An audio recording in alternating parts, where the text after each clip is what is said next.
Are you a coach, consultant, or a service-based professional looking to get positioned as the expert and leverage speaking opportunities? Then you are in the right place, because this is the podcast, Be in Demand, where we talk all about leveraging speaking opportunities as your best form of marketing, because speaking is the fastest way to grow your business.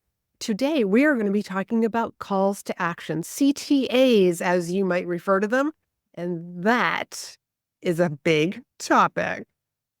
I know summertime is coming and you're probably making your plans, vacations, what are you going to do with the kids, camps, etc. Maybe even just taking some downtime, taking some time off from your business, R&R, and really recharge. So maybe those are some of the things that are on your list and you're going to be planning the next couple of months. So that might mean you might not be listening to podcasts as much as you normally are, but I want you to know what's coming up on the Be in Demand show. That way, you make it a priority to listen to the show. Not only do I have some fantastic speaker breakthrough sessions that are coming, but the solo episodes, the episodes that get dropped earlier in the week on Mondays. So there's a couple of themes that I'm going to be sharing with you. July is going to be about podcasting. Podcasting as your stage. How to leverage the podcast platform. And if you do have a podcast, you're going to learn a lot. And if you don't have a podcast, but you've been thinking of having a podcast, then you are going to learn a ton as well. So make sure you tune into those episodes. As a matter of fact, July 16th, which is going to be the community call, the speaker circle, I'm actually bringing Steve Gamlin on. Him and I are going to be co-teaching that particular community call, and then you'll be able to ask both of us questions right then and there, and some networking. Steve and I created How to Be a Great Podcast Guest. I'll make sure that link is down below. So if you want to be a great podcast guest, there is so much to it. And this is what him and I dove into and share with you in this very low cost. We created this because we see so much out there. How do I pitch to be on podcasts? Your pitch is just a slice, a tiny thin slice of the pie. So anyway, you're going to learn more about that come July when we talk more about podcasting. And definitely check out the How to Be a Great Podcast. So what's coming up in August? August is going to be selling from the stage, whether that's the in-person stage or the virtual stage.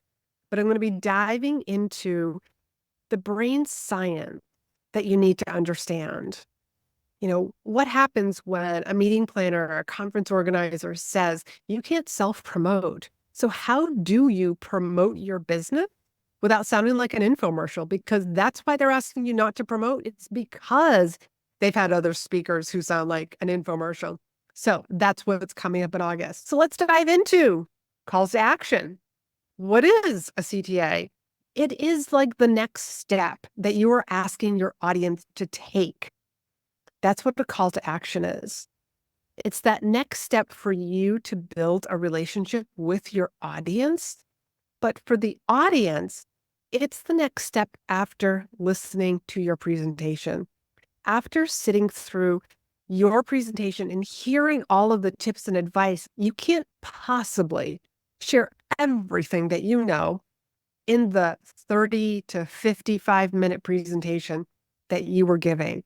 So it's that next step after the presentation that the audience member can actually take. So that's what a CTA is. And that's why it's so critically important to have a call to action. Now, the other reason why it's so critically important is that whoever hired you, whoever booked you, there's a problem that the audience is having, and they want to help their audience solve this. So think of professional trade associations. You know, there's 225,000 of them right here in the United States. Those very specific audiences, they have a problem. The meeting planners, the conference organizers, they're trying to help their members solve that problem. They want you to not just show up as the college professor and dish out tons of information. We want to give like that homework assignment. Here's what to do next. So for anybody who's been afraid to share a CTA. I want you to know that it is part of your presentation. I believe that it is such a part of your presentation that it's a segment inside the in-demand signature speech methodology. That's how critical it is. You've got to have a call to action. You've got to have some sort of an assignment. Listen to my podcast. I always have something for you to do next. So think about it that way. What can you offer the audience to do next? Now, a lot of times there are mistakes that either newbie or rusty speakers make. Newbie speakers, you just don't know what to do. You're not sure where to put your CTA, how many CTAs to put. And if you're rusty, if you're not speaking as often as you would like, you feel like I got to put the training wheels back on the bike because I haven't been riding the bike as often. So what's the problem that I see? I see them offering way too many CTAs. So it's go follow me on this social media and that social media, and don't forget this one as well. Or it's sign up for this, that, and this other thing that I have for you as well. The laundry list. We don't want to give the audience a laundry list because if you give them too much to do, it's just like teaching them too much. They'll do nothing. If you overteach, they get overwhelmed and they're not sure, like, what is the pathway, like through the woods? I'm not sure what to do, so I'm going to turn around and I'm not hiking today. I'm going back to my car and I'm driving back home. Versus here's the path. Here's that one call to action. Here's the one thing I want you to do. And this is why I always start with the end in mind. I always start with the goal. What is it you want the audience to do, think, believe differently after they're done hearing you speak? That's the goal. That could be your download. That could be whatever that call to action is. That could be you referring people to podcast episodes. That's the path that you want people to go on. But a little bit more about podcast episodes. If you have a podcast, I'll share a little bit more about that in a moment. So one call to action. Now, there are a couple of caveats just in case. I want you to be thinking of as you are speaking to an audience, in person, virtual, one call to action. However, if somebody speaks to you afterwards, so this might be more of the in-person, somebody comes up to you afterwards, they ask you a specific question. This is where my healthcare comes out. If you have like a prescription for them, if you have something that you think that they should do, a download that you have, go listen to this particular episode, book a call with me. Then you can give this particular person another call to action. And if it is to book a call with you, you can either give them the link or better yet, and I have done this very successfully, pull out your phone. Just pull your phone out, ask them to pull their phone out also, and book that time. Watch them put it on their calendar, you put it on your calendar, and then let them know, I will do the formal booking when I get back to my office. So expect another email that will give you all of the booking information, like the Zoom link or the telephone number, whatever information you actually use when you are confirming an appointment with somebody. So what kind of CTAs can you have? Well, I think it depends on the situation.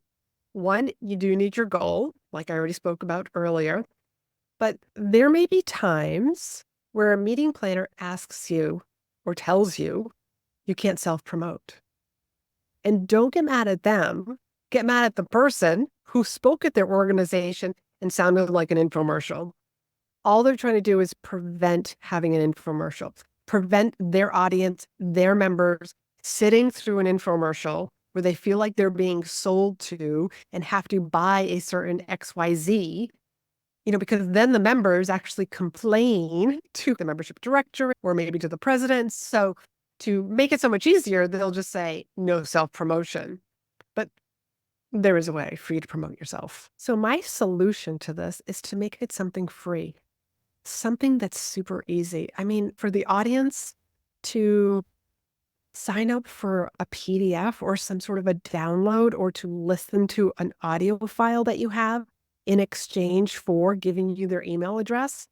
But as long as your entire presentation doesn't sound like an infomercial, you being able to sell something. And when I say sell something, I'm talking about converting the audience, one of those 3 C's.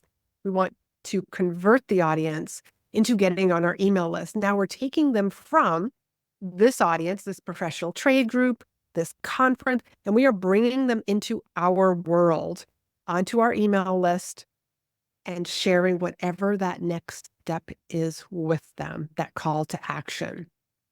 So make it something free. Make it something that people don't feel like, do I really want this? Do I really need this? I always want to make it like a super no-brainer for them, that they just say, yes, I want this. I want to check this out.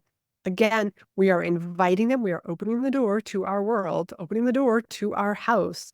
Come on in, folks. All you need to do is drop off your email address. Make it easy and fun for them. I'll give you a couple of ideas on that. But if you are allowed to promote yourself, go right ahead. Figure out what that is, whether it's a free item or book a call, sign up for my program, download this, purchase that, like whatever it is. I've done really, really well with in-person events for my leadership days, selling my book in the back of the room. In the speaker world, we say everybody's got a 20 in their pocket. And I can tell you that I have sold my book to organizations that say no selling. And the reason why I was able to do this so successfully, and first off, like my book is one of my best business cards. No one's going to throw a book away, but a business card can get lost. It's kind of fun. You can just get the book, read the book, put it back on your desk, put it on your bookshelf.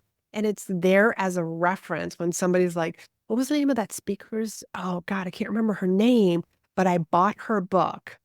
Goes through the bookcase. There it is. There's my email address. There's my phone number. There's all my contact information.